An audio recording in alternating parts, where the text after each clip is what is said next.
Halo Sobat Ngotak, kali ini kita ketemu kembali di konten pembahasan soal persiapan ujian mandiri tahun 2026. Kali ini kita bakalan membahas soal simulasi tes masuk ITB ya teman-teman.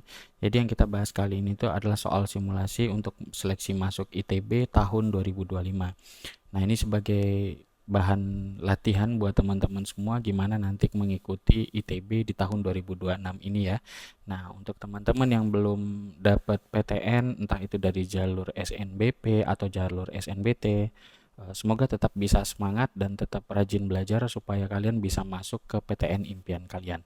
Nah, kalau begitu langsung saja kita coba pembahasan dengan cara mengerjakan soal simulasi ujian masuk ITB tahun 2025.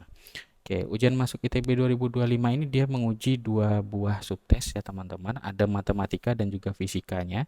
Nah, kali ini kita bakalan membahas soal matematika. Nah, matematikanya ada sekitar 25 soal. Kita mulai mengerjakan dari soal yang pertama terlebih dahulu. Oke. Di sini dikatakan hasil penjualan buku di suatu kios selama 10 hari terakhir di bulan Juni itu adalah 8, 7, 8, sekian ya. Nah, rata-rata penjualan pada bulan Juni itu adalah 6. Rata-rata penjualan pada 20 hari pertama di bulan Juni itu adalah berapa gitu ya. Nah, jadi yang diketahui itu cuma 10 hari terakhirnya teman-teman. Nah, jadi 20 hari pertamanya kita nggak tahu tuh. Kita misalkan aja total penjualan di 20 hari pertama. 20 hari pertama itu sebagai A ya teman-teman. Nah, sebagai A. Nah, nanti rata-ratanya itu kita bakalan dapat dari rata-rata sama dengan A ditambahkan dengan penjumlahan semua penjualan di 10 hari terakhir ini ya teman-teman. Nah, kita totalin aja, itu nilainya ada 8 kali, ada berapa buah angka 8-nya kita cek, 1, 2, 3, 4, 5, 6. Ada 6 berarti 8 kali 6 ditambahkan dengan 7, 7-nya cuma satu kali, ditambahkan dengan 6, 6-nya juga satu kali, ditambahkan dengan 9, 9-nya juga satu kali, terakhir ditambahkan dengan 10. Oke, dibagi dengan, nah teman-teman perlu hati-hati dengan pembaginya. Teman-teman harus tahu berapa banyak hari di bulan Juni. Nah, di bulan Juni itu ada 30 hari ya teman-teman, ada 30 hari. Nah, untuk rata-ratanya itu udah dikasih tahu pada soal yaitu sebesar 6. Jadi tinggal kita ganti aja nilainya, berarti 6 sama dengan A ditambahkan dengan hasil penjumlahan ini semua. Ini kalau kita hitung nilainya itu sama dengan 80 ya teman-teman, dibagi dengan 30. Nah, 30-nya tinggal kita kalikan ke kiri, berarti 30 dikalikan dengan 6 kita dapat nilainya 180 sama dengan A ditambahkan dengan 80, maka nanti kita dapat nilai A-nya itu sama dengan 180 kurangi 80 ya teman-teman ya. Berarti kita dapat nilai A-nya itu 100. Nah, tadi kita tahu bahwa A itu adalah total penjualan dalam 20 hari pertama.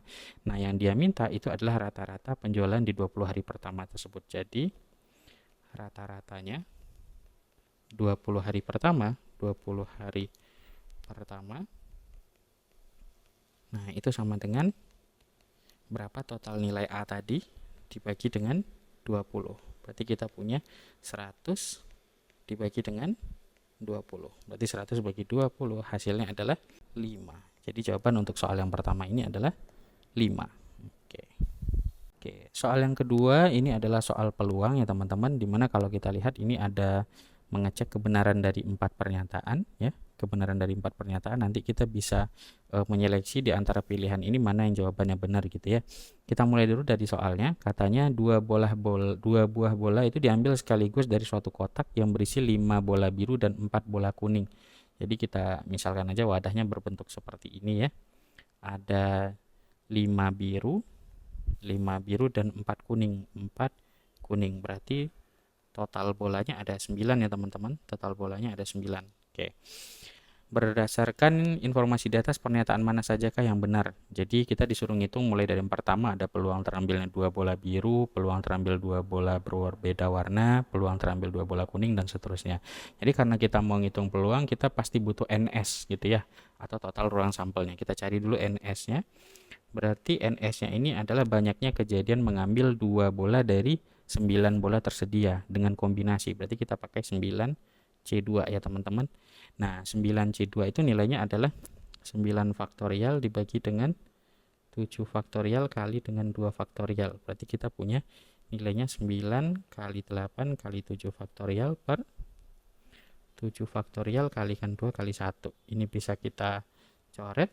2 dan 8 nya juga bisa, dapat 4, berarti 9 kalikan dengan 4. Kita dapat ruang sampelnya itu sebesar 36, berarti NS nya 36. Nah, tinggal kita cari peluangnya masing-masing. Mulai yang pertama, yaitu peluang terambilnya 2 bola biru adalah berapa?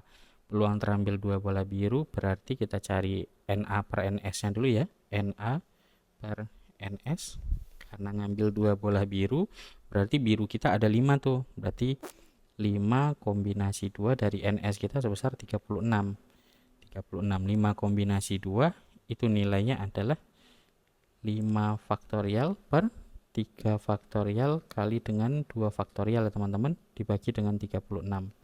Oke, nanti yang bagian atas kita punya 5 kali 4 dibagi dengan 2 dibagi lagi dengan 36. Ini bisa dicoret 2 dan 4 nya, kita dapat nilainya 2, berarti hasil akhirnya untuk yang pernyataan pertama itu adalah 10 per 36. Oke, sementara jawabannya di sini bilang 25 per 36, berarti opsi A ini udah pasti salah ya. Nah, kalau opsi nomor 1 udah pasti salah, sorry. Nah, berarti semua jawaban yang mengandung angka 1 itu jangan sampai kepilih sebagai jawaban. Berarti ini salah, yang ini juga salah. Berarti semuanya nanti tergantung dari pernyataan 2. Kalau kita bisa menunjukkan 2 benar berarti jawabannya C, tapi kalau 2 salah berarti jawabannya adalah yang D. Oke, kita langsung cek pernyataan yang kedua, yaitu peluang terambilnya 2 bola berbeda warna.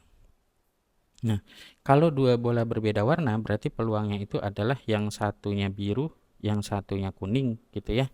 Nah, kita coba kalau dia berbeda warna berarti yang pertama kalau seandainya terambil satu biru ya berarti NA per NS nya nanti kita hitung, kalau kejadian terambil satu biru berarti 5C1 kalikan dengan kejadian terambilnya satu kuning berarti 4C1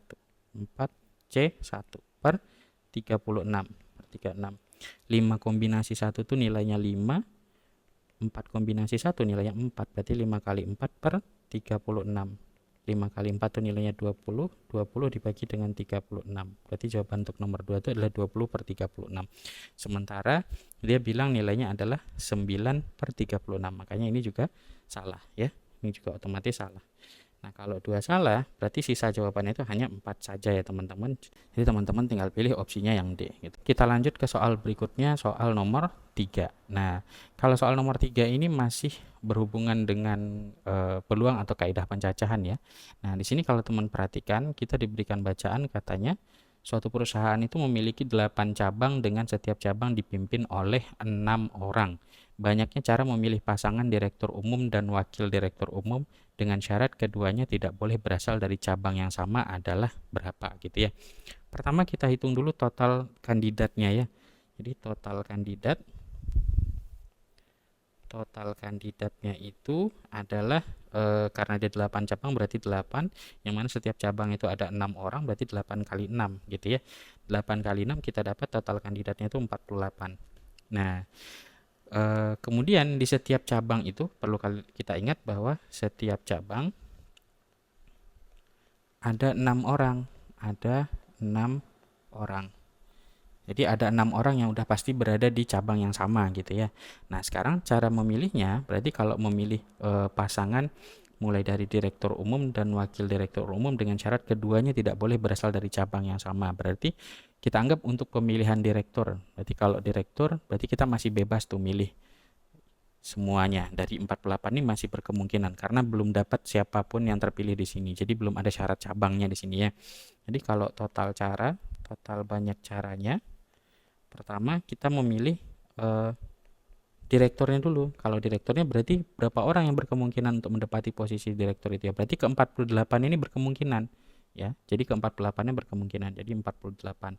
Nah, dikalikan dengan banyak cara kita memilih wakil direktur tadi. Dengan catatan wakil direkturnya itu tidak boleh berada pada cabang yang sama dengan si direktur tadi.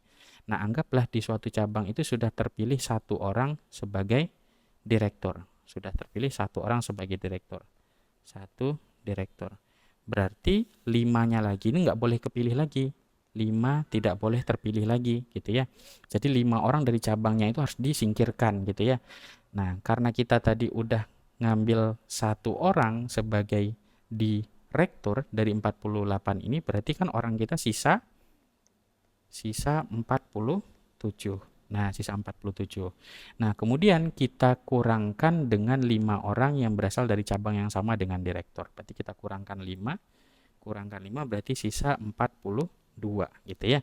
Nah, berarti banyaknya wakil direktur yang bisa kita pilih pada pemilihan kedua itu ada sebanyak 42. Nah, sehingga banyak cara memilih direktur dan wakil direktur dengan catatan dia berada dari cabang yang berbeda, ya, berasal dari cabang yang berbeda itu adalah 48 kali 42. Nah, kata soal itu kemungkinannya semuanya adalah sebanyak 48 kali K. 48 dikalikan dengan K. Nah, yang ditanya itu adalah nilai K-nya, berarti yang jadi nilai K itu adalah si 42 ini. Makanya jawaban untuk soal nomor 3 itu adalah 42. Gitu. Oke, kita lanjut ke soal berikutnya, soal nomor 4. Kalau untuk soal nomor 4 ini nggak terlalu susah ya teman-teman. Teman-teman tinggal lakukan eliminasi substitusi aja. Kita punya 2x tambah dengan 5y sama dengan 25. Kemudian ada 4x tambah dengan 3y sama dengan 29. Kita coba hilangkan x-nya dengan cara mengalihkan persamaan 1 dengan angka 2 misalkan. Ini kita kali 2, yang ini kita kali 1, maka kita dapat 4x ditambah dengan 10y sama dengan 50. 4x ditambah dengan 3y sama dengan 29. Kita kurangkan supaya x-nya habis. Berarti 10y kurangkan dengan 3y kita peroleh nilainya 7y. 50 kurangkan 29 nilainya 21. Berarti nilai y-nya kita dapat 21/7. Berarti kita peroleh y-nya sama dengan 3. Dapat nilai y-nya, kita cari nilai x dengan cara mensubstitusikan. Substitusikan saja ke persamaan 1 ya. 2x tambah 5y sama dengan 25. Kita masukkan, berarti 2x ditambah 5 kalikan dengan 3 sama dengan 25. 2x tambah 15 sama dengan 25. Berarti 2x-nya sama dengan 25 kurangi 15, berarti kita dapat 10. X-nya kita peroleh nilai sama dengan 5. Oke, berarti kita dapat x-nya sama dengan 5 dan y-nya sama dengan 3. Oke, kita lanjutkan ke soal berikutnya, soal nomor 5. Oke, soal nomor 5 ini adalah soal pertidaksamaan ya teman-teman ya. Kalau soal pertidaksamaan berarti nanti teman-teman harus perhatikan syarat dari pertidaksamaan tuh ya. Kebetulan pertidaksamaannya bentuk pecahan, berarti nanti ada syarat pecahan di sini ya. Oke, kita pertama, kalau menyelesaikan soal pertidaksamaan, kita lihat dulu soalnya apakah salah satu ruasnya udah 0 atau belum. Nah, ini kalau kita lihat salah satu ruasnya belum 0 ya. Berarti harus kita nolkan, kita pindahkan ke kiri. Jadi kalau kita pindahkan ke kiri, kita punya x plus 1 per 2x minus 3 kurangkan 1 lebih besar sama dengan 0. Nah, jadi operasi pengurangan pecahan berarti kita harus nyamakan penyebut. X tambah 1 per 2x min 3 dikurang, kita samain penyebutnya jadi 2x min 3 per 2x minus 3 lebih besar sama dengan 0. Oke, kita lanjutkan. Ini kita selesaikan pertidaksamaannya, operasi pecahannya dulu. Berarti nanti di bagian atas itu cuman menyisakan min x plus 4 dibagi dengan 2x minus 3 lebih besar sama dengan 0. Oke, berarti kita dapat dua buah nilai syarat x. Yang pertama yaitu yang ini, min x plus 4. Kita pisah dulu sebagai syarat ya. Ini jadi syarat. Nah, berarti ada min x plus 4 sama dengan 0. Berarti kita peroleh nilai x-nya itu sama dengan 4. Syarat pembatas ini ya. Ini sebagai syarat pembatas. Nah, yang kedua, kita punya 2x minus 3 sama dengan 0. Berarti nilai 2x sama dengan 3 dan x-nya kita peroleh sebesar 3/2. Nah, ini pembatas kita yang kedua. Nah, kita buat di garis bilangan. Di garis bilangan ada nilai 3/2 dan juga nilai positif 4. Nah, kita cari di garis bilangan ini manakah daerah yang memenuhi pertidaksamaan kita. Nah, kita lihat aja nilai pertidaksamaannya. Di sini dikatakan bahwa nilainya itu harus lebih besar sama dengan 0. Kalau harus lebih besar dari sama dengan 0 berarti nilainya harus positif gitu ya. Harus positif. Nah, ini teman-teman ujikan aja dengan mensubstitusikan nilai yang ada pada bagian-bagian yang terbagi atau terpartisi di garis bilangan ini. Misalkan teman-teman mau substitusi dengan 0. Teman-teman masukin 0 ke dalam persamaan ini.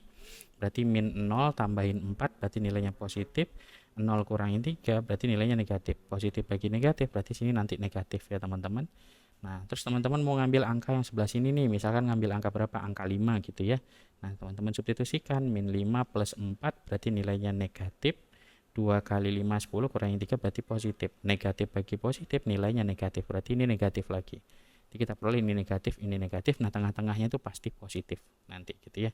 Nah, jadi kita dapat daerahnya sini negatif, nah sini yang positif. Berarti untuk sementara kita dapat daerah yang memenuhi itu adalah daerah ini ya.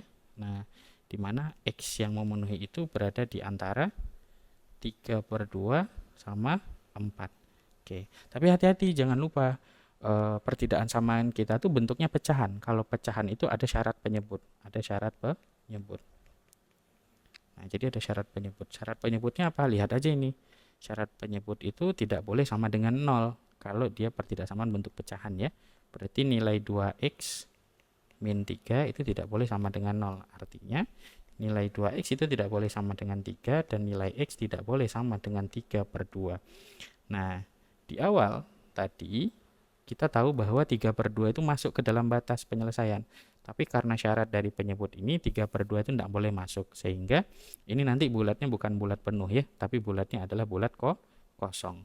Bulat kosong itu menandakan bahwa si 3/2 ini tidak masuk ke dalam penyelesaian, hanya berperan sebagai pembatas saja. Sehingga jawaban untuk soal ini itu adalah yang A. Oke, kita lanjut ke soal berikutnya, soal nomor 6. Nah, di soal nomor 6 ini kita diberikan suatu persamaan lingkaran ya teman-teman, bentuknya seperti ini. Yang ditanya itu adalah pusat dan juga jari-jarinya. Nah, kalau ini teman-teman cuma perlu ingat bentuk umum dari persamaan lingkaran, yaitu x kuadrat ditambah dengan y kuadrat tambah a besar x tambah b besar y tambahkan c sama dengan 0 gitu ya. Nah, dimana persamaan kita tuh udah berbentuk seperti itu, cuman konstantanya yang sebelah kanan. Jadi supaya jadi 0 kita pindahkan ke kiri saja. Jadi kalau kita pindahkan kiri jadi x kuadrat, nanti x kuadrat ditambah dengan y kuadrat, kita susun sesuai bentuk ini, min 4x dikurangkan dengan 10y kurangkan dengan 52 sama dengan 0. Nah, kemudian kita cari pusat. Pusat itu koordinatnya adalah p, q. Nah, dimana kalau mau mencari P dan Q itu dapatnya dari mana? Dari min A/2, min B/2. A dan B itu adalah koefisien dari variabel X dan variabel Y dari persamaan lingkaran kita. Berarti A-nya min 4, B-nya min 10. Jadi teman-teman tinggal masukin aja nih, yaitu min dari min 4/2, min dari min 10/2. Oke, jadi kita dapat pusatnya itu adalah 4/2 dapat 2, 10/2 dapat 5. Berarti pusatnya itu adalah 2,5. Jadi masing-masing nilai P dan Q-nya itu adalah 2 dan 5. Ya, ini kita dapat nilainya 2, P-nya, Q-nya 5. Nah, kemudian kita disuruh mencari jari-jari nih. Nah, kalau mau mencari jari-jari itu bisa kita peroleh dari akar. Nah, A besar dikuadratkan per 4 ditambahkan dengan B besar kuadrat per 4 dikurangkan dengan nilai C. Nah, dimana nilai A-nya itu ini tadi min 4, B-nya min 10, C itu konstanta yang ini, minus 52. Jadi tinggal kita masukkan ke dalam, kita peroleh R sama dengan akar dari A-nya, berarti minus 4 dikuadratkan bagi 4 ditambah dengan min 10 dikuadratkan dibagi 4 dikurangkan dengan C, berarti dikurangkan dengan min 52. Oke, berarti kita boleh nilai R-nya sama dengan 16 dibagi 4, dapatlah kita nilainya 4. 100 dibagi 4 dapat 25, tambahkan dengan 52. Jadi R-nya itu sama dengan akar dari total ini semua, berarti sama dengan akar dari 81, maka akar 81 sama dengan 9. Jadi jari-jarinya atau nilai R-nya itu adalah 9. Oke. Kalau soal nomor 7 ini adalah soal eksponen ya teman-teman. Kita diminta untuk menyederhanakan, di mana syaratnya itu A lebih besar daripada 0. Jadi A-nya itu pasti bilangan positif, bilangan bulat positif gitu ya. Nah, kita suruh untuk menyederhanakan dengan pilihan opsi sebagai berikut. Nah, ini caranya sebenarnya sederhana. Jadi teman-teman bagi aja setiap bilangan berpangkatnya ini dibagi dengan A berpangkat, tapi pangkatnya paling kecil di antara mereka ini semua. Siapa yang paling kecil? Nah, kalau teman-teman perhatikan tuh yang paling kecil itu adalah pangkat 5018. Jadi teman-teman bagi aja dengan pangkat 5018 semuanya. Berarti kita punya A 5030 dibagi dengan A pangkat 5018 dikurangkan dengan A pangkat 5018 per A pangkat 5018 dibagi. Nah, jadi pembagi besarnya A pangkat 5030 dibagi dengan A pangkat 5018 ditambah dengan A pangkat 5024 dibagi dengan A pangkat 5018. Oke. Ini tinggal teman-teman selesaikan. Jangan lupa kalau pembagian bilangan berpangkat dengan bilangan pokok yang sama, berarti pangkatnya dikurangkan, gitu ya. Nah, jadi kalau kita kurangkan, ini pangkatnya jadi A pangkat 12 dikurangkan dengan A pangkat 0. A pangkat 0 itu nanti teman-teman ganti aja nilainya jadi 1. Kemudian ini jadi A pangkat 12 ditambah dengan A pangkat 6. Oke. Sekarang kita punya ini nih. A pangkat 12 dikurangkan dengan A pangkat 0 per A pangkat 12 tambahkan dengan A pangkat 6.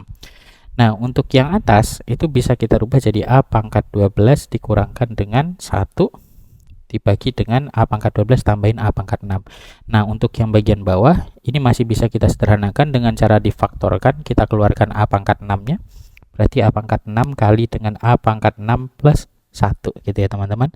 Nah, ternyata ini masih bisa sederhanakan nih. Coba teman-teman perhatikan bagian yang atas ini.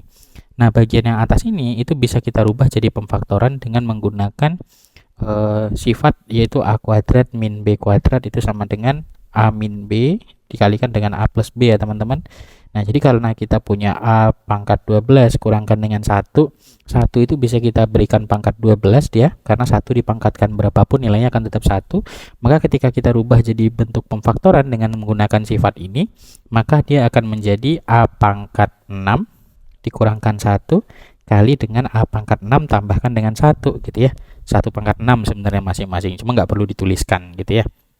Nah, jadi yang atasnya udah kita rubah menjadi A pangkat 6 min 1 kali dengan A pangkat 6 plus 1 dibagi dengan A pangkat 6 kalikan dengan A pangkat 6 plus 1. Nah, atas dan bawah ada yang sama tuh, sama-sama punya A pangkat 6 plus 1, bisa kita coret. Berarti kita menyisakan A pangkat 6 min 1 dibagi dengan A pangkat 6. Masing-masingnya tinggal kita bagi dengan A pangkat 6 sesuai dengan bentuk pecahannya ya. Oke, berarti kita peroleh hasil akhir 1 dikurangkan dengan 1 per A pangkat 6. Sehingga jawaban untuk soal ini tuh adalah yang C. Kita lanjut ke soal berikutnya, soal nomor 8. Nah, kalau soal nomor 8 ini adalah soal vektor ya teman-teman.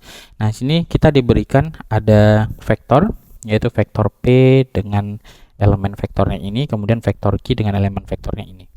Nah, vektor R yang panjangnya 1 dan tegak lurus dengan vektor P dan vektor Q itu adalah siapa gitu ya. Oke, yang pertama kita disuruh cari vektor R nih. Nah, petunjuknya vektor R itu panjangnya 1 ya teman-teman. Nah, kalau mau ngitung panjang vektor, kita cek aja dulu di opsi jawaban biar lebih mudah. Jadi, kita cek tuh kira-kira mana di antara vektor berikutnya yang pasti panjangnya sama dengan 1 gitu ya. Nah, cara ngitung panjang vektor itu adalah kita akarkan kuadrat dari jumlah setiap elemennya. Jadi ini kalau kita hitung sama dengan akar dari 3 per akar 10 dikuadratkan ya berarti jadi 9 per 10 ditambah dengan 1 per akar 10 dikuadratkan ya jadi 1 per 10 ya teman-teman. Nah, berarti kalau kita tambahkan dengan 0 kuadrat ya berarti jadi 0. Berarti ini sama dengan akar dari 10 per 10. Berarti nilainya akar 1 berarti ini 1. Berarti untuk A ini berkemungkinan jadi pilihan jawaban. Nah, yang B kita cek juga, berarti ini akar dari 1 per akar 2 dikuadratkan ya berarti jadi setengah, tambahkan dengan 0 kuadrat jadi 0, ditambah 1 per akar 2 dikuadratkan jadi setengah juga, berarti ini akar 1 juga teman-teman ya, berarti panjangnya adalah 1, berarti B juga berkemungkinan untuk jadi jawaban. Nah, nanti kalau teman-teman cek untuk C, D, dan E ini panjangnya itu nggak sama dengan 1 gitu ya. Ini nggak sama dengan 1. Berarti yang C, D, dan E ini kita kecualikan dari jawaban. Kita contohkan aja 1 ya, yang si C. Cek opsi C. Ini nanti teman-teman bisa ngecek sisanya. Cek opsi C misalkan. Nah, opsi C itu kan elemen vektornya 3/10, 1/10 sama 0. Itu kalau kita hitung panjangnya, itu panjangnya adalah 9/100 ditambahkan dengan 1/100 tambahkan dengan 0. Nah, itu panjang vektor sama dengan akar dari 10/100. 10/100 itu panjangnya bukan 1, makanya yang C itu salah gitu ya. Begitupun untuk yang D dan juga yang E. Berarti kemungkinan jawaban kita itu cuma 2 ini teman-teman. Cuma 2 ini. Jadi antara A sama B. Nah, sekarang kita lanjut ke syarat berikutnya. Katanya apa syarat berikutnya? Vektor R itu dia tegak lurus dengan vektor P dan vektor Q. Nah, yang perlu teman-teman ingat di sini, jika vektor tegak lurus, vektor itu tegak lurus, maka nanti akan berakibat hasil kali titiknya, hasil kali titik atau dot produknya itu sama dengan 0 ya teman-teman ya. Hasil kali titik atau dot produknya sama dengan 0. Nah, kita cek aja, cek opsi A. Cek opsi A gitu ya. Nah, kalau kita menganggap bahwa vektor R-nya itu adalah 3/10, 1/10 sama 0 sesuai dengan ini ya, sesuai dengan opsi A. Nah, kita coba kali titik dengan vektor P gitu ya. Kita coba kali titik dengan vektor P.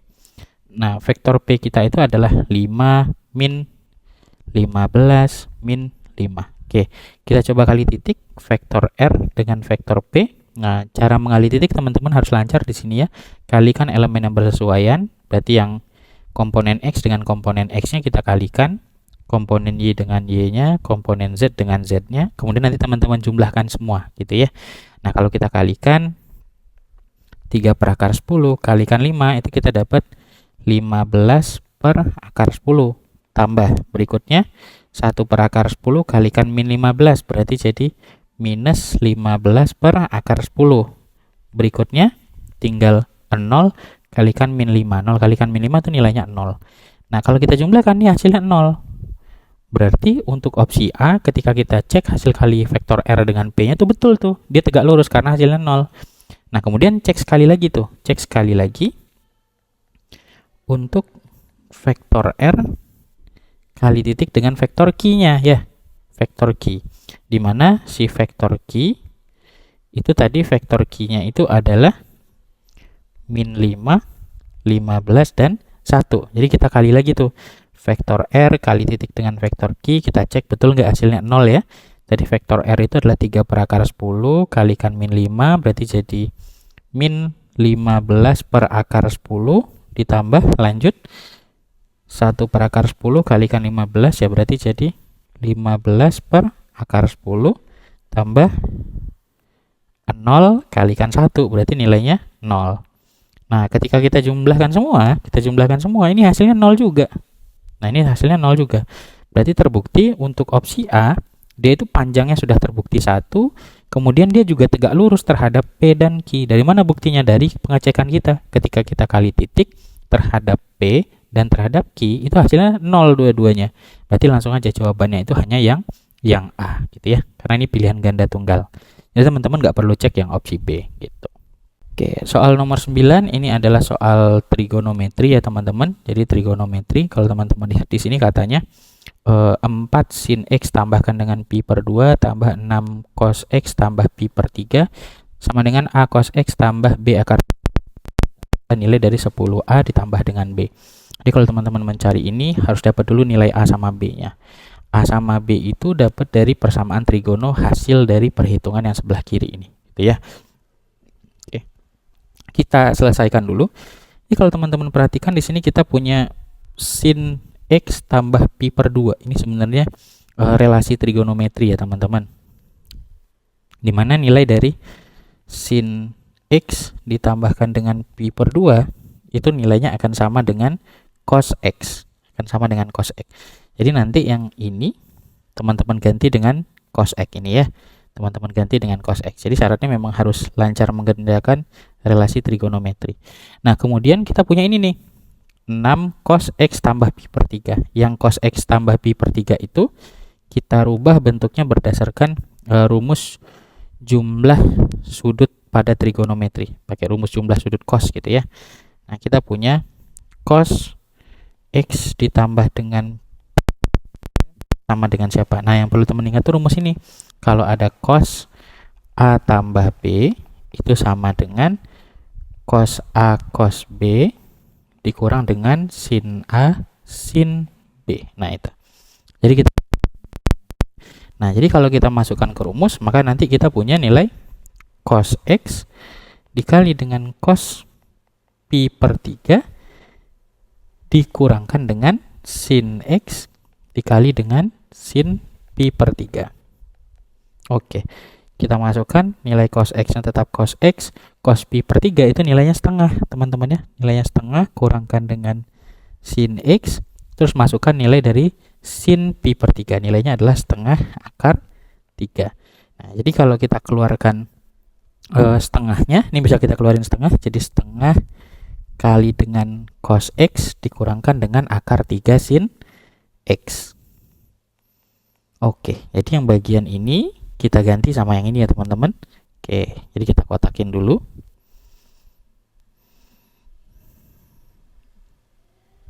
Nah, jadi bentuknya udah berubah nih di soal kita.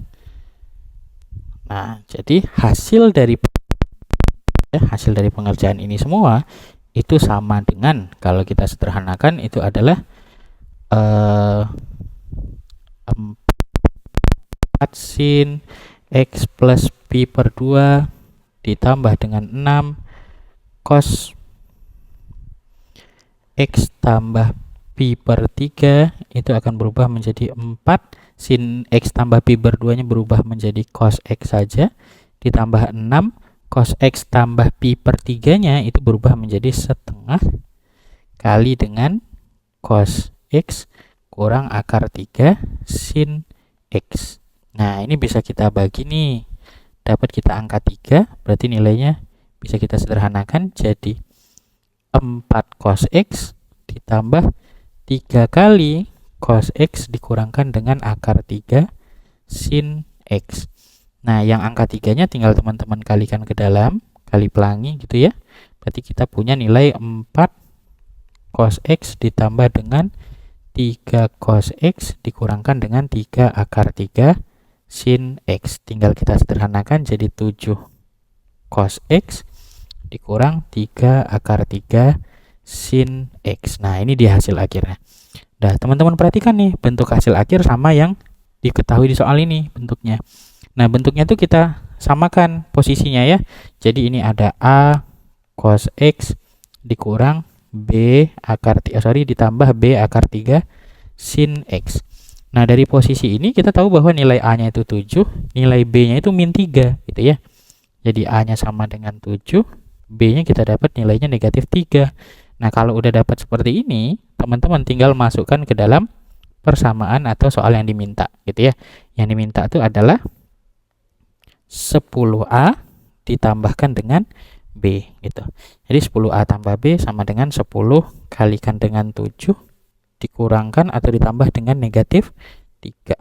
Berarti sama dengan 70 kurangin 3. Kita peroleh hasilnya adalah 67. Jadi jawaban untuk soal nomor 9 adalah 67. Di soal nomor 10 ini kita diberikan sebuah gambar lingkaran ya teman-teman ya. Gambar lingkaran, di sini ada alfanya, di sini ada titik B, titik A gitu ya. Misalkan A dan B itu adalah dua titik yang terletak pada lingkaran dengan titik pusatnya 0,0 dan alfa itu adalah sudut AOB. Diketahui bahwa A itu koordinatnya adalah A kecil, B kecil ya. Jadi ini A kecil, B kecil terletak pada kuadran 1 dan koordinat titik B itu adalah 10,0. Oke. Jadi kalau kita gambarkan ulang, jadi ada lingkaran di sini teman-teman ya. Ada lingkaran. Oke, ada lingkaran, kemudian pas pusatnya itu pas di tengah-tengah koordinat kartesius 0,0 gitu ya. Nah, di sini tuh ada titik A. Nah, ini titik A. Nah, yang ini tuh titik B, teman-teman. Nah, koordinat titik B itu adalah 10,0. Ini 10. otomatis kita dapat informasi bahwa panjang jari-jari ini tuh sama dengan 10. Nah, otomatis dari pusat, kita anggaplah ini O ya, O ke A ini juga 10 gitu ya teman-teman. Karena jari-jari lingkaran itu selalu sama posisinya gitu ya, selalu sama. Nah, kemudian kita dikasih tahu bahwa nilai sin alfa itu sama dengan 4/5. Jadi kita dikasih tahu sin alfa. Jadi kita buat aja perbandingan trigono seperti ini. Nah, sin alfanya itu sama dengan 4/5. Nah, kita tahu bahwa sin itu merupakan perbandingan antara sisi depan dengan sisi miring. Kalau sisi depan perbandingannya 4, sisi miring perbandingannya 5, maka nanti sisi yang mendatar ini perbandingannya adalah 3 gitu ya. Nah, coba teman-teman perhatikan. Untuk sisi miring, panjang aslinya itu sebenarnya adalah 10. Cuma dalam perbandingan trigono itu nilainya adalah 5. Berarti teman-teman lihat aja. 5 supaya jadi 10 itu pengalinya kali berapa? Oh, berarti kali 2 ya. Maka nanti untuk sisi tegak yang ini, itu ukurannya sama dengan 4 kali 2. Kali 2 gitu ya. Jadi kalau kita panjangnya sisi tegaknya ini sebesar 8 teman-teman. Nah, sementara yang ini di perbandingan trigononya tadi adalah 3, sementara panjang aslinya dari sini ke sini itu juga kali 2 gitu ya. Jadi teman-teman tinggal kali 2, kita dapat bahwa panjang yang ini itu nilainya adalah 6 gitu ya. Ini posisinya di 6. Nah, berarti kita dapat tuh koordinat si A. Koordinat si A-nya berapa? 6,8 berdasarkan posisi ini ke sini, yang mana posisinya adalah 6, dan ketinggian ini. Ketinggiannya ini tuh 8, berarti itu menyatakan nilai absisnya. Yang ini tadi menyatakan nilai ordinat, sehingga kita peroleh nilai itu adalah 6,8 gitu ya, koordinat titik A. Nah, pertanyaannya berapakah nilai B-nya? B itu adalah ordinatnya gitu ya. Ordinatnya berapa? Ordinatnya 8, berarti tinggal kita tulis aja, berarti ini sama dengan 8 gitu. Nah, kalau kita udah dapat, tinggal cari nilai dari 5 cos alfa gitu ya. Nah, kalau sin alfanya 4/5, ya berarti nanti cos alfanya tinggal kita gunakan aja perbandingan trigono tadi. Cos itu samping per miring. Berarti sampingnya berapa? Samping per miring. Berarti sampingnya adalah 3, miringnya adalah 5. Berarti ini cos alfa. Jadi nilai dari 5 cos alfa sama dengan 5 kali 3/5. Ini bisa dicoret, dapat kita hasilnya adalah 3. Oke.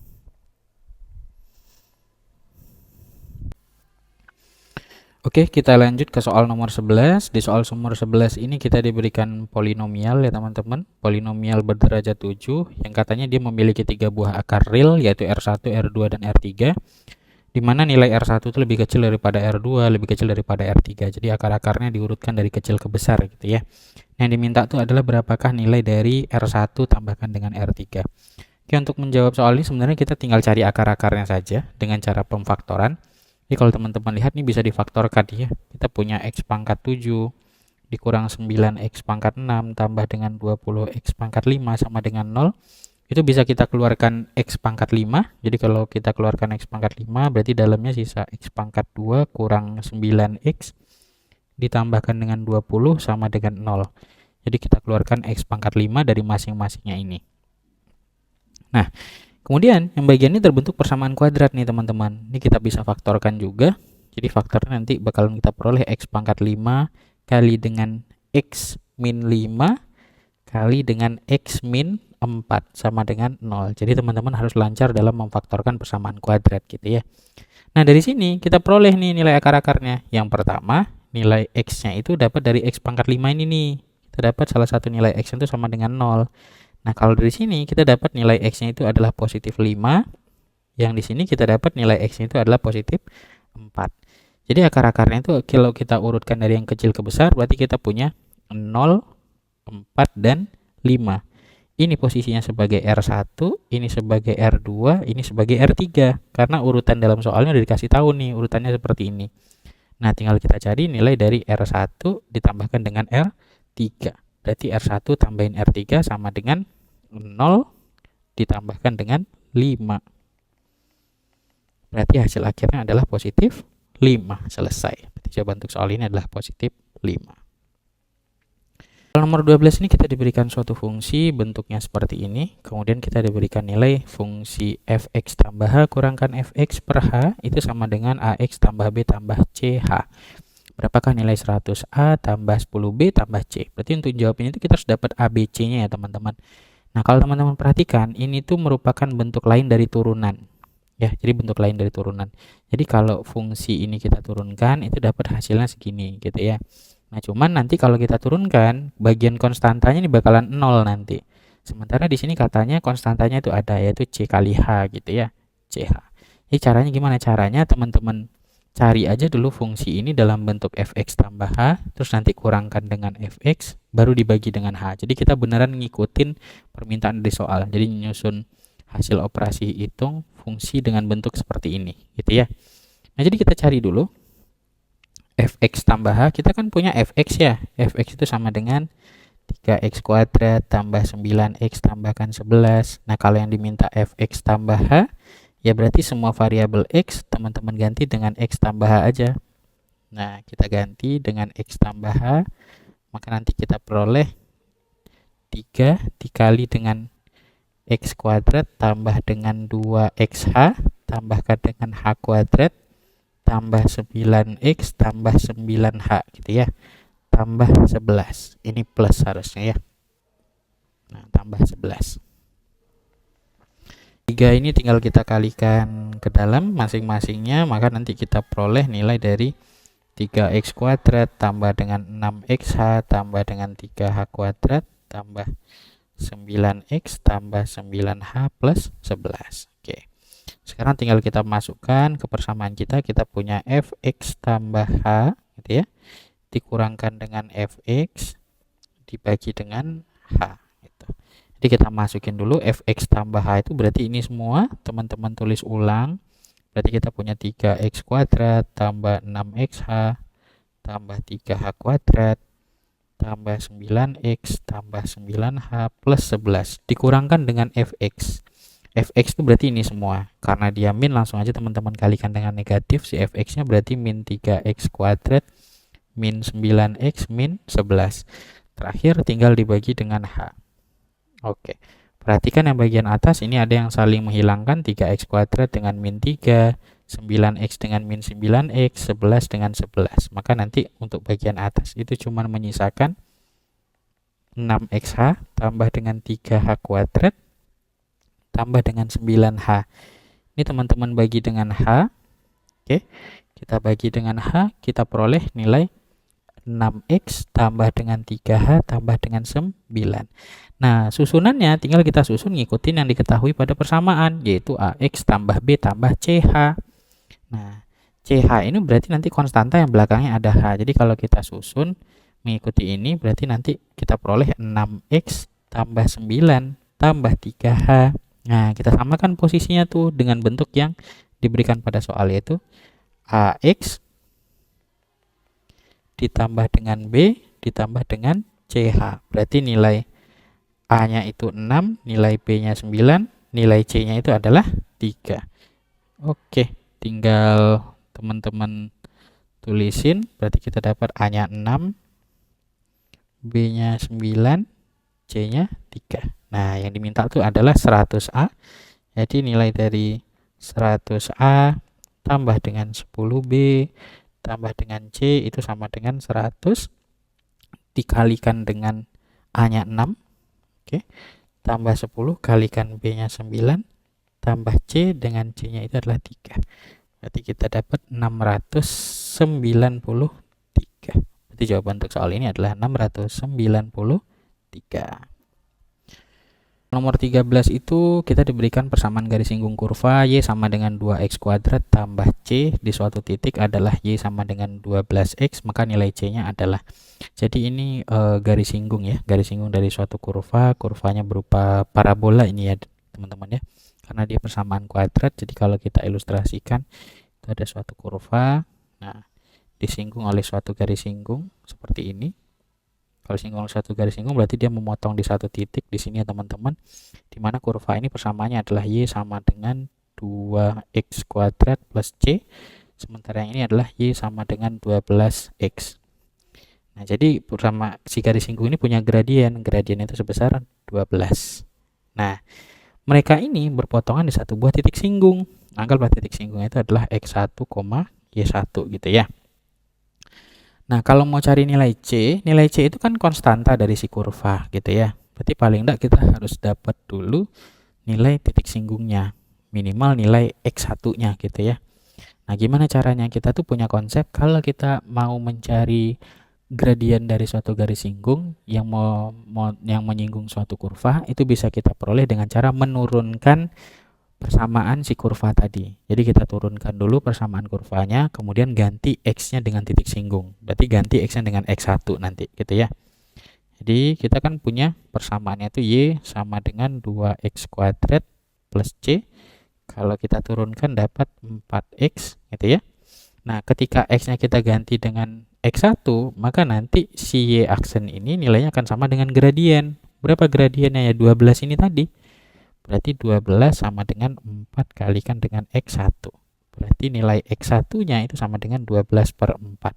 Kita dapat x1-nya sama dengan 3. Nah, dapat nih kita nilai x1-nya itu sama dengan 3. Oke, x1-nya sama dengan 3.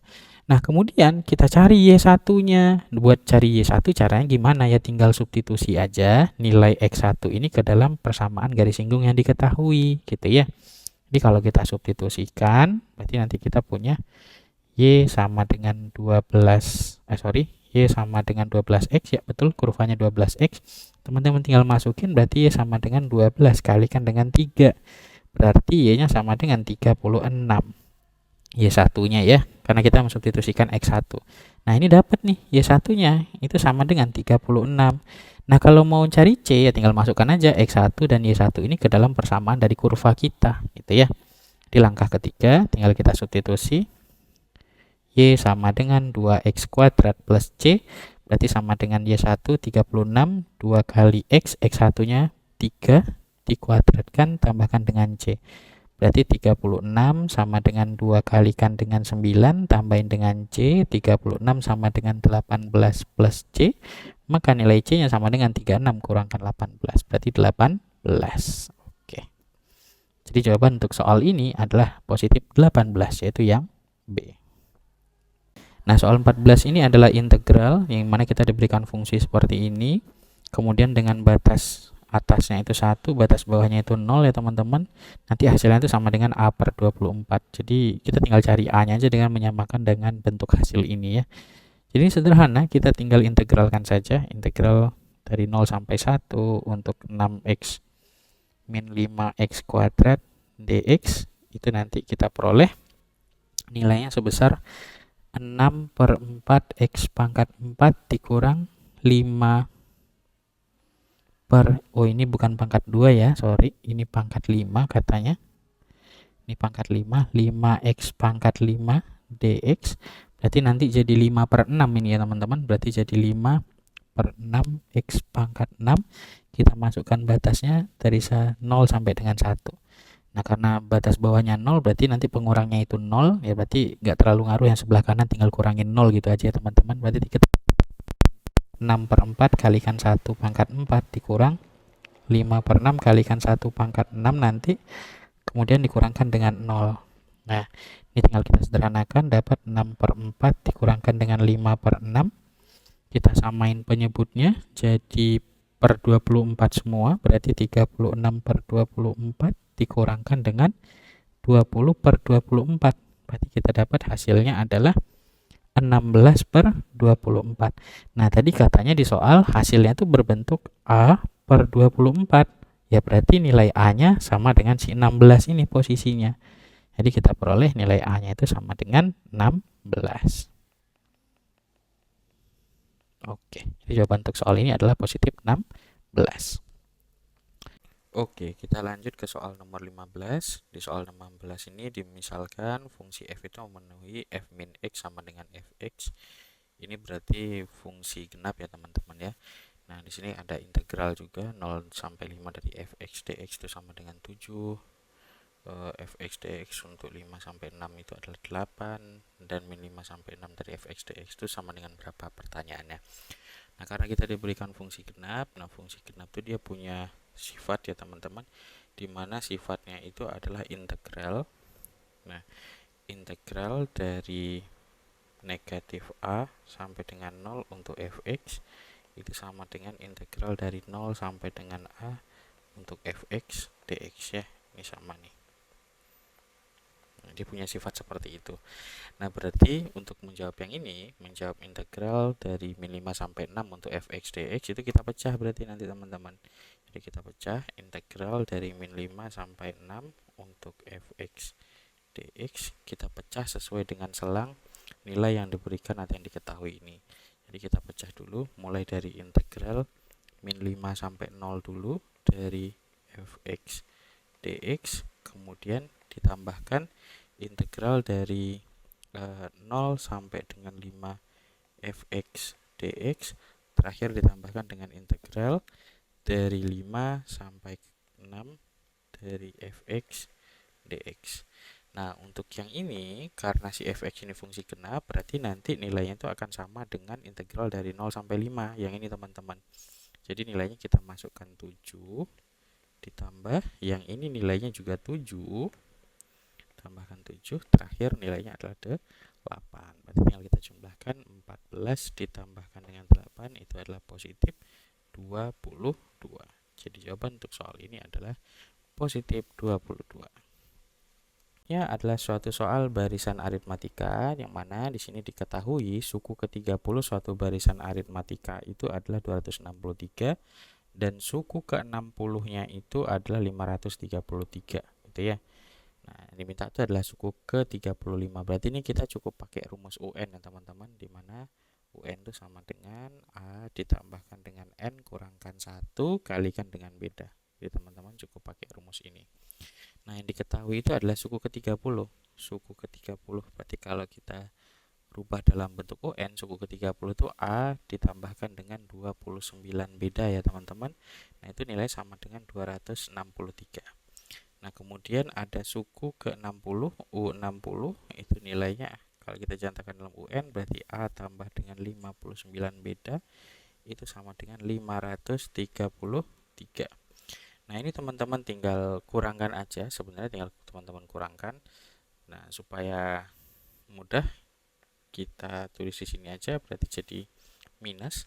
Nah, ini A-nya saling menghilangkan, 29 kurangkan 59 B menjadi minus 30B, 263 kurangkan dengan 533 itu jadi negatif 270. Berarti nilai B-nya sama dengan min 270 dibagi dengan min 30. Berarti kita dapat nilai B-nya itu sama dengan 9. Oke. Setelah kita dapat nilai B-nya 9, tinggal cari suku pertamanya atau nilai A-nya. Masukkan aja ke salah satu, kita substitusikan ya teman-teman ya. Ke ini aja U30. Tadi U30 itu sama dengan A ditambahkan dengan 29 beda, nilainya adalah 263. Kita ganti nilai bedanya itu dengan 9, berarti 29 kali 9 sama dengan 263. Kita substitusi, berarti A ditambah dengan 261 sama dengan 263. Berarti nilai A-nya sama dengan 263 kurangi dengan 261. Berarti nilai A-nya itu adalah positif 2. Nah, tinggal kita substitusikan ke dalam rumus UN untuk mencari U35. Berarti U35 itu sama dengan A ditambahkan dengan 34 beda. Nah, ini teman-teman tinggal masukin aja A-nya berapa, bedanya berapa gitu ya. Tinggal kita masukin, berarti A-nya itu adalah 2, bedanya tinggal kita ganti dengan 9. Berarti 34 kali 9 kita peroleh 2 ditambahkan dengan 306. Kita peroleh hasil akhir sebesar 308. Oke. Di jawaban untuk soal nomor 16 itu adalah positif 308. Oke. Nah, di soal nomor 17 ini yang diminta adalah suku ke-41 dari barisan aritmatika 2, 8 dan seterusnya teman-teman. Jadi ini enggak terlalu susah. Jadi kita lihat aja suku yang diketahui ada 2, 8 dan seterusnya. Jadi dari info ini aja kita dapat suku pertamanya itu 2. Nilai bedanya itu sama dengan 8 kurangin 2, berarti bedanya itu 6 ya. Jadi kita udah punya nilai suku pertama sama nilai beda. Nah, yang diminta itu cuma suku ke-41. Berarti U41 itu sama dengan A ditambahkan dengan 40. Beda ya teman-teman. Pakai rumus UN, jadi tinggal kita masukkan saja A-nya 2 ditambah dengan 40 kalikan dengan 6. Berarti kita peroleh hasil akhir 2 ditambah dengan 240. Jadi jawabannya adalah 242. Berarti jawaban untuk soal nomor 17 adalah positif 242. Oke. Lanjut ke soal nomor 18. Oke, soal nomor 18 ini diminta jumlah 4 suku pertama deret geometri. Di sini ada 5, 15 dan seterusnya ya teman-teman. Nah, ini enggak terlalu susah sebenarnya karena kita udah dikasih 2 suku awal nih. Jadi teman-teman tinggal cari aja 2 suku berikutnya. Berarti ada 5 tambah dengan 15. Ingat kalau barisan geometri atau deret geometri itu diperoleh dengan cara mengalihkan dengan suatu angka tertentu ya. Dikalikan dengan rasionya ini. Ini kalau kita lihat 5 jadi 15 itu kali 3, ya berarti nanti teman-teman tinggal kalikan 3 terus. Kalikan 3 gitu ya. 15 dikali 3 ya jadi 45. Nah, 45 kali 3 jadi 135. Nah, ini diminta adalah jumlah keseluruhannya. Tinggal kita jumlahkan, maka nanti akan kita peroleh hasilnya sebesar positif 200. Berarti jawaban untuk soal nomor 18 ini adalah 200. Lanjut ke soal nomor 19. Nah, soal nomor 19 ini adalah limit fungsi trigonometri di mana diberikan limit x mendekati 3 dari sin 6 kurang 2x per x min 3 ya teman-teman. Nah, kalau limit fungsi trigono itu caranya kita gunakan identitas limit trigonometri ya, yang mana ketika nilai sin x, limit x mendekati angka tertentu dari sin x per x itu nilainya 1, dari tan x per x itu nilainya 1 dan seterusnya. Itu teman-teman bisa cek sendiri untuk rumus-rumusnya. Nah, caranya ini nanti tinggal kita faktorkan dulu ya.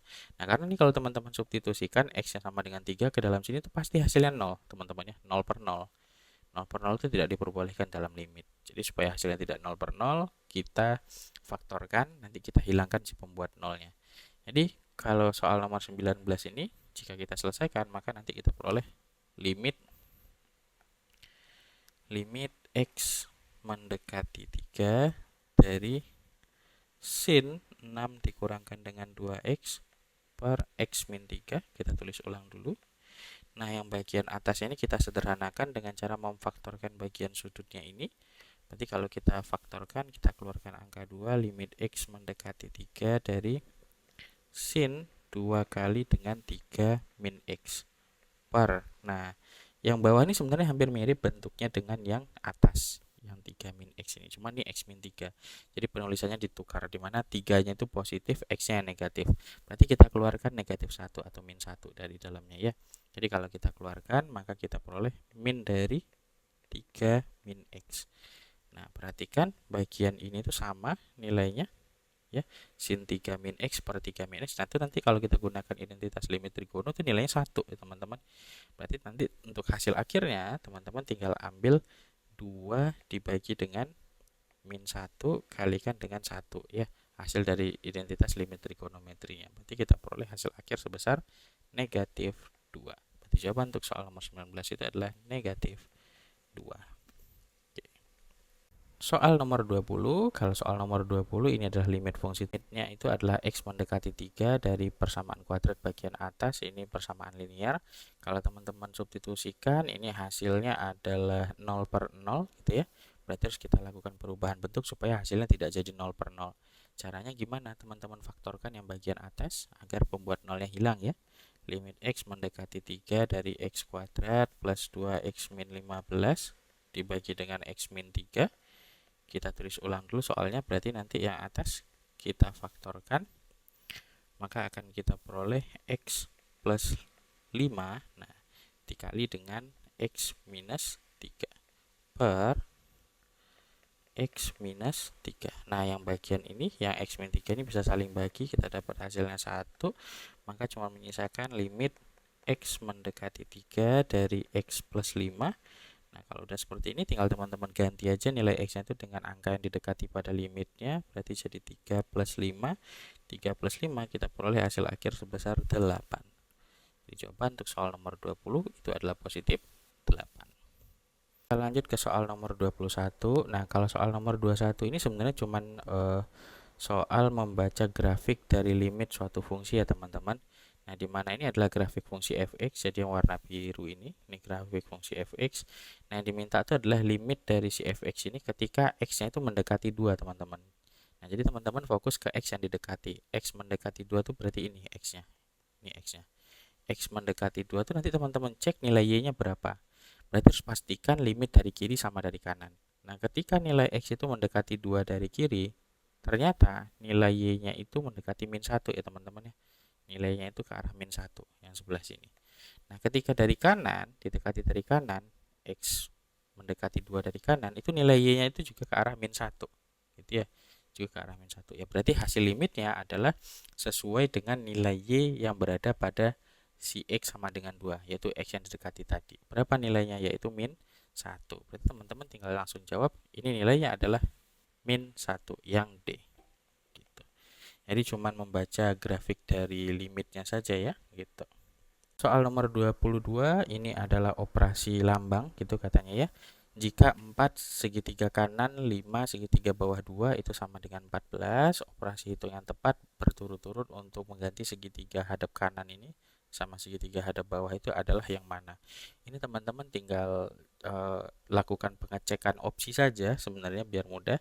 Nah, nanti kalau teman-teman cek itu jawabannya yang mana? Jawabannya itu adalah yang D gitu ya.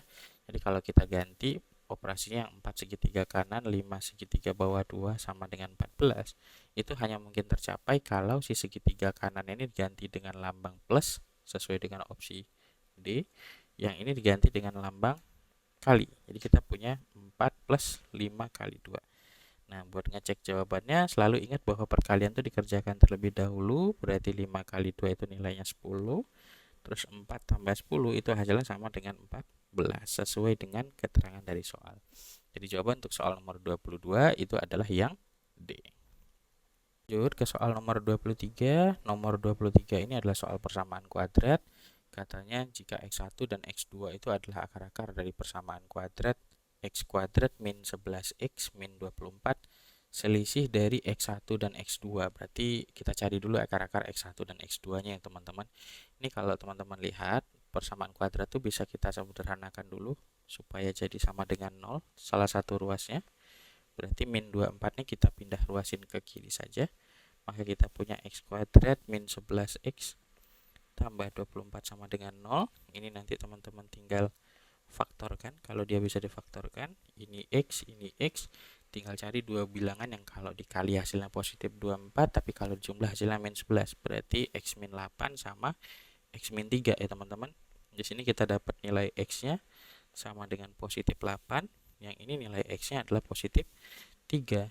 Nah, dia minta selisihnya. Selisih itu selalu besar kurang kecil. Berarti selisih antara x1 dan x2 itu adalah 8 kurangkan dengan 3. Maka kita peroleh jawabannya adalah positif 5. Sehingga jawaban untuk soal ini itu adalah yang C. Oke. Lanjut berikutnya ke soal nomor 24. Nomor 24 ini katanya luas 3 muka balok adalah 12 cm kuadrat, 12 cm kuadrat dan 9 cm kuadrat. Volume balok tersebut adalah, luas muka balok itu maksudnya adalah luas permukaan dari suatu balok ya. Dia ngambil 3 permukaan yang berbeda nih berarti. Yang mana yang satunya 12 cm, yang satunya 12 cm, dan satunya lagi 9. Jadi kita harus perkirakan nih panjang masing-masing sisinya ya.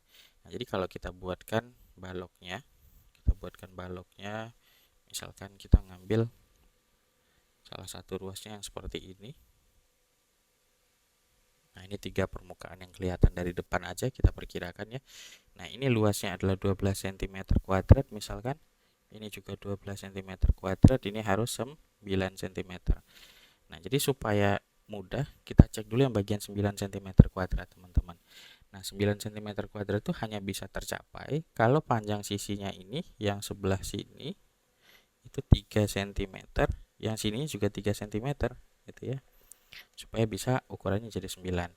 Nah, karena ini 3 cm, supaya yang bagian depan ini nilainya 12, maka yang bagian sini itu panjangnya harus 4 cm. Supaya luas permukaan yang depan itu jadi 12. Nah, yang atas juga gitu, karena ini sudah diketahui 3 cm, berarti yang bagian datar ini udah pasti 4 cm gitu ya. Nah, kalau udah seperti ini berarti kita udah punya nih 3 ukurannya. Ada panjangnya, ini panjang, ini lebarnya yang ini tinggi. Nah, karena diminta adalah volume itu adalah panjang kali lebar kali tinggi. Nah, teman-teman tinggal kalikan aja ini. Berarti 4 kalikan 3 kalikan dengan 3. 4 kali 3 12, 12 kali 3 dapatnya 36. Berarti 36 cm pangkat 3 untuk volumenya. Sehingga jawaban untuk soal nomor 24 ini adalah yang C. Ke soal nomor 25. Nah, soal nomor 25 ini katanya adalah misalkan L adalah garis dengan persamaan seperti ini. Ini garis L. Jika garis L dicerminkan terhadap garis Y sama dengan min X dan kemudian dicerminkan terhadap garis Y sama dengan 2, diperoleh garis M yang persamaannya adalah apa gitu ya. Jadi ini ada 2 kali transformasi. Yang pertama pencerminan dulu. Pencerminan Y sama dengan min X. Nah, kalau pencerminan Y sama dengan min X, berarti teman-teman tinggal ganti aja. Ganti Y-nya jadi min X, dan juga ganti X-nya jadi min Y untuk persamaan awalnya. Jadi supaya mudah caranya begini teman-teman. Nah, kita lihat dulu persamaannya itu adalah Y sama dengan 4X ditambah 8. Jadi Y-nya kita ganti dengan min X. X-nya kita ganti dengan min Y. Berarti 4 kali min Y ditambahkan dengan 8. Berarti nanti kita punya persamaan min X sama dengan minus 4Y plus 8 gitu. Nah, supaya mudah kita pindahkan ke salah satu ruas aja ke kiri semua yang ada variabel, berarti kita punya positif 4Y tambah positif 4Y kurangkan X ditambah 8. Ini adalah hasil pencerminan yang pertama. Nanti kita lanjut ke berikutnya. Nah, berikutnya katanya garis yang kita cerminkan terhadap Y sama dengan min X itu kemudian dicerminkan lagi terhadap garis Y sama dengan 2. Oke, terhadap garis Y sama dengan 2. Pencerminan Y sama dengan 2. Nah, ketika pencerminan Y sama dengan 2, teman-teman tuh ingat konsep ini. Kalau kita punya titik A, X, Y dicerminkan terhadap garis Y sama dengan K, maka nanti akan kita peroleh bayangan dalam bentuk X. Jadi X-nya tetap, tapi nilai Y-nya itu berubah menjadi 2 kali dari K kurangkan dengan Y, koordinat di awalnya. Nah, karena garis kita ini cerminkan terhadap Y sama dengan 2, berarti K-nya itu bernilai 2 ya teman-teman. Ya, teman-teman ganti aja A, X, Y cerminkan terhadap garis Y sama dengan 2, maka kita peroleh bayangan X-nya tetap, tapi Y-nya berubah menjadi 2 kali 2 kurangkan dengan Y. Itu ya. Jadi kita peroleh A aksennya ini X, 4 kurangkan Y. Nah, ingat teman-teman, ini adalah pengganti dari X aksennya, ini adalah pengganti dari Y aksen. Sehingga kita punya nilai bahwa X itu sama dengan X aksen nanti gantinya. Jadi X kita ganti dengan X aksen. Nah, sementara Y-nya harus kita cari dulu. Kita kan punya 4 min Y sama dengan Y aksen. Berarti nanti nilai Y-nya itu sama dengan 4 kurangkan dengan Y aksen. Nah, ini untuk bayangannya. Oke, sekarang tinggal kita substitusikan ke dalam hasil dari pencerminan yang pertama tadi. Nah, hasil pencerminan pertama tadi adalah 4Y dikurangkan X ditambah 8. Kita ganti Y-nya itu dengan 4 kurang Y aksen. 4 kurang Y aksen dikurang dengan X-nya kita ganti dengan X aksen ditambahkan 8. Sama dengan 8 ya. Sorry, ini sama dengan 8. Sama dengan 8, sama dengan 8. Ini juga sama dengan 8. Persamaan awalnya sama dengan 8. Oke, tinggal kita selesaikan. Berarti kita punya 16 dikurangkan dengan 4Y aksen dikurangkan dengan X aksen sama dengan 8. Oke, yang punya variabel kita kelompokin ke kanan aja supaya jadi positif, yang nggak punya variabel ke kiri. Berarti 16 min 8 sama dengan 4Y aksen ditambah dengan X aksen. Berarti kita punya 8 sama dengan 4Y aksen ditambah dengan X aksen. Ini bayangan terakhirnya. Nah, kalau sudah bayangan terakhir, biasanya aksennya kita hilangkan. Jadi bisa kita tulis sebagai 8 sama dengan 4Y ditambah dengan X. Kalau mau penulisannya dirubah juga boleh, supaya X-nya duluan boleh. X tambah dengan 4Y sama dengan 8. Selesai. Jadi jawaban untuk soal ini adalah yang C. X tambah 4Y sama dengan 8.